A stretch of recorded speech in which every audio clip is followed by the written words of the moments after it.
for the blind. We're developing apps. We've got Access Note, we've got Vision Connect, our new one that we've been showing here at the show, and other ones as well. Career Connect has its own app as well. So every January, if you want to find the nerds of the world, there's one place to find them, and it's in Las Vegas. Right. 170,000 people now are descending in the early part of January to this thing called the Consumer Electronics Show. Now, you think it's chaotic here, getting around the exhibit hall and maybe getting to spaces. I think many of you have probably been to Vegas, right? So you know there's the Las Vegas Convention Center. That's a big place all by itself, and it's got 3 big halls to it. But then there's the Venetian and the Sands that are themselves major convention sites. So we're talking over 2 million square feet of space just for the exhibitors, and that really is the heart of the Consumer Electronics Show. It's all of the companies from the big players that you know, the Samsung and LGs, all the way to go to the Consumer Electronics Show here in the room. Yeah. One. Which year? Do you remember when you went? Yes, I'm done. Hey guys. But Consumer Electronics Association has given us the opportunity to attend over the last 3 years. And for many of us, this really came about as kind of a strange bedfellow opportunity.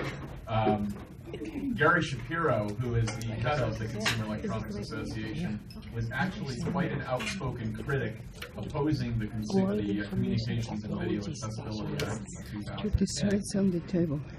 Thank you. That created quite a bit of animosity among those of us who are advocates about the CEA, and a little bit of frustration with Gary and the organization. But in true partner fashion, I have to tip my hat to CEA. Yeah, he came out as an outspoken critic of CBAA. The law passed, as you know, in 2010, and immediately the Consumer Electronics Association started working with disability advocates to fashion solutions for the requirements of CBAA. So they pivoted on a dime and started working with us on solutions. And by 2013, they had brought us to our first Consumer Electronics Show. I'll come back to that in a second. So where did all this get started? The Consumer Electronics Show is truly a unique experience, but it came from kind of small roots. Back in June of 1967 in New York City, there was a Chicago music show which tended to be the event that attracted a lot of the consumer electronics and industry players at the time, particularly the home entertainment group. But in 1967, they set up their own show in New York. Kickoff speaker was a guy named Bob Galvin. He was head of a company called Motorola. You might remember that. Still around doing their thing, but they've changed quite a bit. You know, what was the big technology? Well, color TV sets were pretty big, and they were pretty big. All remember. Hi-fi and stereo components. It was probably like a romp through, you know, Uncle Joe's garage if you got an Uncle Joe or a various facsimile of it. You know, the table radios, the transistor walkie-talkies were there, record players, and by that I assume they mean good old vinyl record players. Tape recorders were there, of course.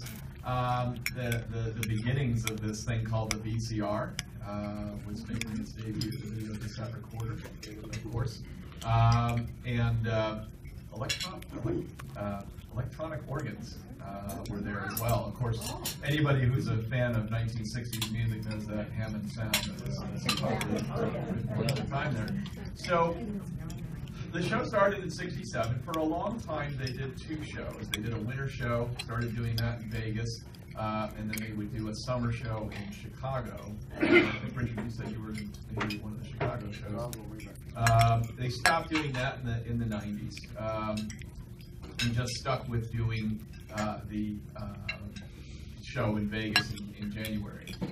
So a couple of concepts of, just to give you some history of the kind of products. I already mentioned the VCR that debuted at the Consumer Electronics Show. The audio equalizer got its first appearance there. Something called the laser disc. Anybody remember those? Short-lived, lovely technology. Camcorder and compact disc players got their debut in the early 80s. Digital audio technology came a little later at the outset of the 90s. Digital satellite systems. The DVD, of course, in the mid-90s was debuted there. High-def television, late 90s. The DVR, something's called the Microsoft Xbox. There. And then, of course, Blu-ray disc. Now we're getting into the 2000s, IPTV. And then, 2011, things kind of started shifting at the Consumer Electronics Show. And all of a sudden, you started seeing a lot more automobile, not just entertainment systems, that was always true, but the Ford electric Focus, and in a couple of years later, the driverless car technology came about in 2013 at CES.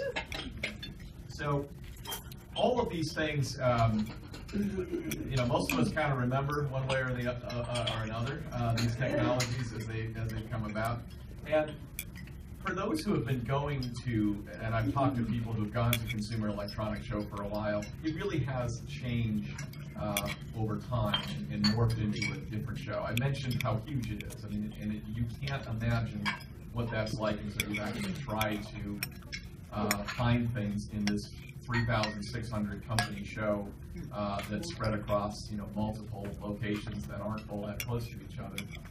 But before I get to technology, there's two sort of sidelights that I have to share with you because they're kind of a fun component of consumer electronics. So it's technology and it's nerds. So what does a nerd like almost as much as technology, and it probably does come second? Well, obviously, tooth babes. What else would you want? And so, fantasy sex, yeah. So one of the things that, I just wanted to make sure you knew what I was talking about. I didn't wake up. So one of the sidelights that got a lot of criticism of the consumer show were this specimen called tooth babes. They were attractive women, probably not too many men, I'm sorry to say, for the ladies here in the crowd, but women, scantily clad, and were there to attract people to come into the booth. Now, by 2013, I will confess that this was not a phenomenon that I witnessed at the Consumer Electronics Show. So this seems to have been an 80s and 90s phenomenon, largely settled down. The other thing that was happening as this show in early January was growing is there was another industry that was holding an event in Las Vegas right alongside them. And that was the adult film industry. So again, this mixed really well for the tech nerds because they also could wander over. Legitimately, I happen to be over in the other hall here with the adult film exhibits. What it did create, though, was some fascinating moments as they tried to protect the Federal Communications Commission officials who were visiting the Consumer Electronics Show from, this impure adult film industry that was going on next door. We wouldn't want our FCC bureaucrats to be, otherwise dissuaded from the important technology work. Now, again, by the time I got there in 2013, that show was no longer happening. Consumer Electronics Show had pretty well taken over all of Vegas. And it is one of the few shows that really does, because, and it's also true that Las Vegas is probably the only city in the U.S. that they could hold this show, because there simply isn't anywhere else that has that much space available to them. Yep. So let me talk about the CES. My first show was 2013. I flew out in early January, and I have to tell you that I really do wish the summer show had taken off, because I think coming to a show right after New Year is tough. You're largely off work for the week between Christmas and New Year, and then you turn around and you head out to this major technology show. It's the only nice thing about it is it's cold as hell everywhere else in the country and fairly nice in Vegas. It's not hot. It's the one time of year when it's relatively comfortable. So I flew out, arrived late on a Monday night, and I really didn't know what to expect. I've heard about hundreds of thousands of people. I figured it was going to be a zoo, and it was incredibly efficient. To get my pass, to get from the airport to the hotel. Surprisingly, shockingly, and all of you who have visited Las Vegas know this, it's a city that is amazingly efficient for what it is. It moves people very well. So the next morning, we did go to one of the events of the show. We didn't visit exhibits immediately. We went to actually one of the presentation sessions. And for anybody who is a tech nerd like me, you would probably have been pretty excited to see that Vint Cerf was one of the key speakers on this summit. Vint Cerf, of course, now works for Google. He is old enough, I guess, to be Al Gore's father, as well as the father of the internet. So that might be the connection that Al had in mind. I'm not sure, but Vint Cerf actually was the guy, along with some colleagues that worked on the IP protocols and stuff that made the internet possible, and has kept at it ever since. And now he talks a lot about assistive technology. So what he was doing here at the Consumer Electronics Show was really giving the industry a challenge to say you really need to do better with respect to accessibility. Vint himself now has hearing loss. Of course, his wife has hearing loss, profound hearing loss, and so he has a very strong commitment to accessibility. Well, later, we hit the booths, and oh my, this is when things really get crazy. So you're familiar with the ACB exhibit hall, and it's this nice, orderly sort of. The tables are orderly. The people, yeah, you know. So it's just nice orderly rows of tables. They've often got braille tags on them, and if they don't have a tag, they've got braille sheets out of the table you can read, and it's great. Consumer Electronics Show, not at all. There's no tables, no orderly rows. It is absolute crazy chaos. So you start with the Las Vegas Convention Center. There's 3 halls. One of them is pretty well given over to automobiles, and I mean literally, the show floor is full of cars. And as I mentioned, by 2013, the driverless technology was in place. The cars weren't actually driving around the floor, but there were lots of cars to be seen. Pretty much the entire space in one of the areas was given over to car companies. In the center hall, there's a lot of the companies that you know, the Samsungs and LGs and Panasonics.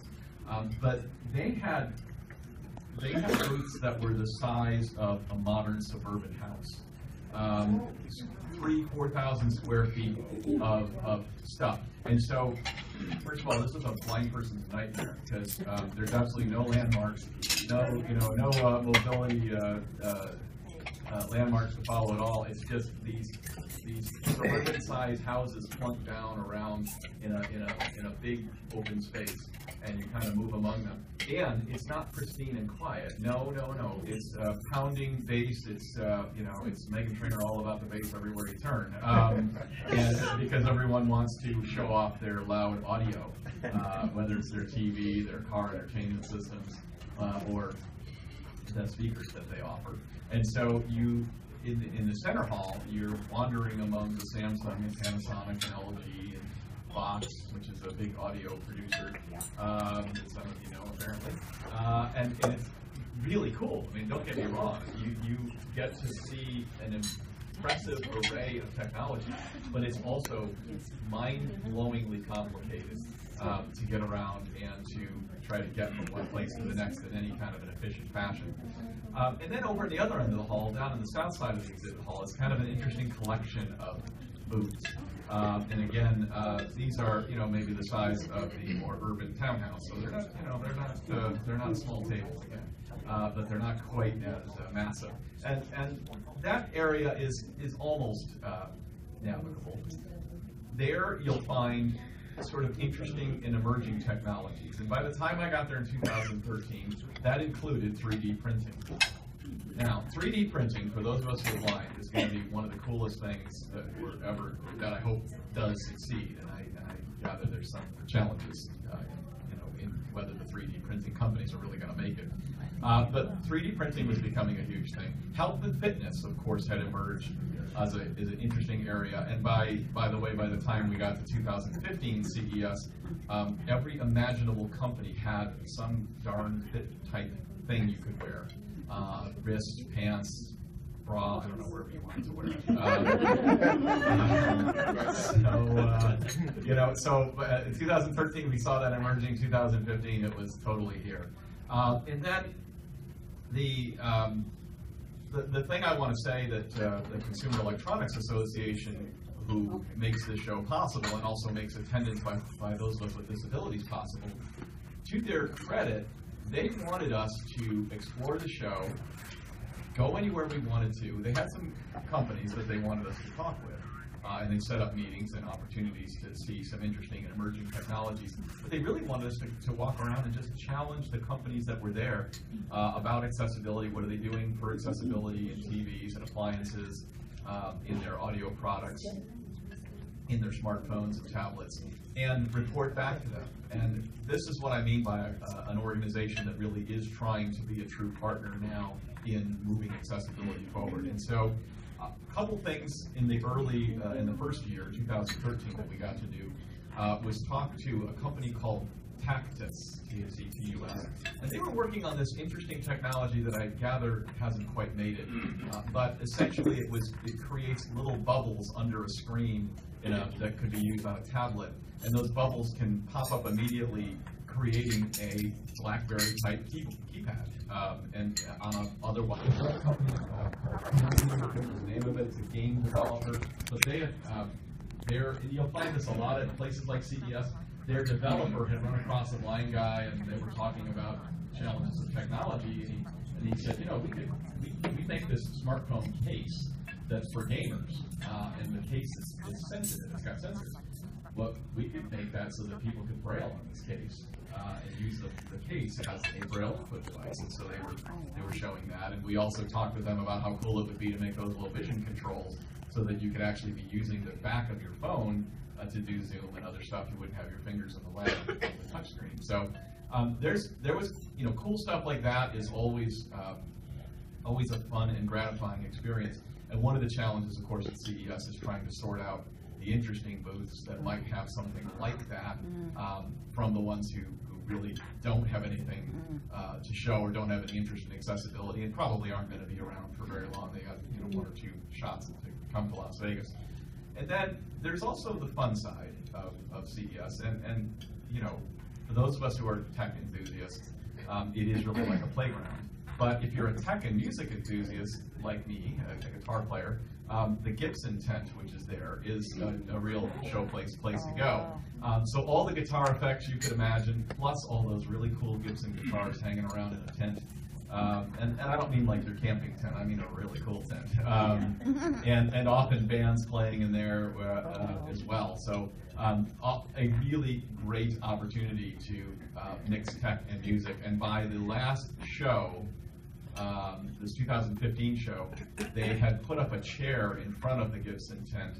And unfortunately, none of the pictures came out that we were trying to do. But I was in the chair. The chair it's got guitars sprouting out from it. So it's a really cool chair. You sit up and you got guitars around the back. I'm told it's somewhat based on sort of a Game of Thrones chair. Anyway, that was a lot of fun.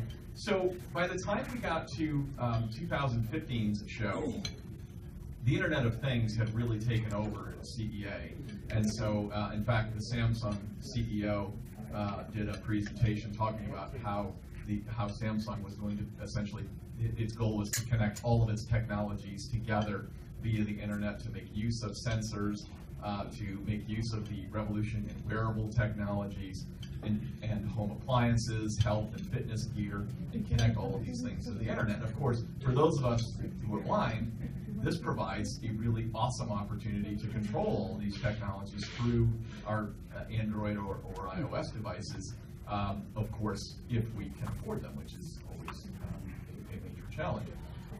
Every major appliance developer that we saw at CES is sort of moving in this direction. They're moving toward mobile connected appliances, but the limitation is they're often talking about those still at the high end of their appliances, and they're not necessarily bringing all those to the U.S. market. And so one of the things that we came away with was the hopeful observation that, as all of us know, one of the areas that really hasn't been revolutionized with accessibility is the home appliance area. They get harder and harder to find home appliances we can actually use, right? And so one of the things that will hopefully help is these connected appliances. And as smartphones and tablets, particularly Android ones, get to be dirt cheap, the affordability factor becomes far less of an issue. And so we may have what many of us have been hoping for, and that is the remote control that can run our home that is accessible to us. We're getting close. Now, just a couple of points in closing. As we went around the Consumer Electronics Show, and as I told you, the association was very welcoming, and they really wanted us to be there, and they wanted us to go and speak with people at the booth. But it's kind of like your experience, I guess, any of our experiences when we go into a Best Buy maybe, or another big store. A lot of people run from us. They don't necessarily, they go, oh my God, the blind guy's coming in. What is he going to ask about? And I'm probably going to have to tell him I don't know anything about accessibility. And so we would often have this experience where we would come into one of these appliance booths, for example, and everyone would, I was usually with somebody sighted, everyone would look the other way. And it was as if they clearly were not going to want to stop and talk with us about accessibility. And so I'm seeing that change as we've been there for 3 years. It's beginning to feel like companies are becoming a little more open and receptive to the kinds of accessibility messages that we want to bring to them. And so I think if nothing else happens from being able to come to the Consumer Electronics Show and bring a number of advocates with disabilities there who know a little bit about technology, it's that opportunity to begin to influence designers and developers, who are the kind of people that are at the show, to think about accessibility and to recognize that they actually can now take advantage of things like the Internet of Things, these connected devices, to create a much more accessible environment for those of us with disabilities. And last but not least, there's always something fun to find at the House of Marley at the technology show. And so for those of us who appreciated Bob Marley and appreciated what he stood for, it's also fun to find that he actually has a company in his family's name that is producing some really cool audio technology, often with a recycled theme to it in terms of the products that they make. So we've done some blogs, we've done some articles, I think, in Access World. Love for you to check it out, the kinds of things that got our interest from big to small. The other one that I always like to talk about is this little company called Acoustic Sheep, just because I thought their name was adorable the first time I saw it. And they make these really neat little headphones that are in cloth headbands for sleep or for runs. So if you want to run with it, they got wicking material if you want to sleep and hear nice white noise or whatever. They've got a really comfortable headband for that, and wonderful headphones built right into it. So lots of cool stuff. I'll hang around for a little bit if anybody wants to ask questions. I know we're running late on time, but I have thoroughly enjoyed the opportunity to share a little bit about my CES experiences. And if you have thoughts for me to take back, if I get to go again in 2016, let me know. I'll bring them back. Thank you.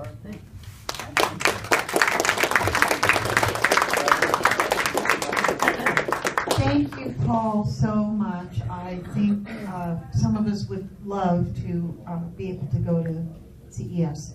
My brother gets to go, and I keep begging, I keep saying, could you please take me? Please take me. But he may not love his older sister enough to.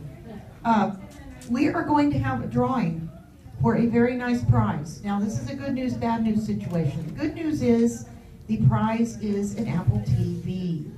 Somebody is going to leave with an Apple TV. The bad news is you must have purchased the package. So if you did not purchase the package, you will not qualify for the drawing for the Apple TV. So Richard, I have. Okay. Okay. Well, we're going to draw right now, and I'm going to have. Let me explain how we do this. Ah, okay. I have the name for.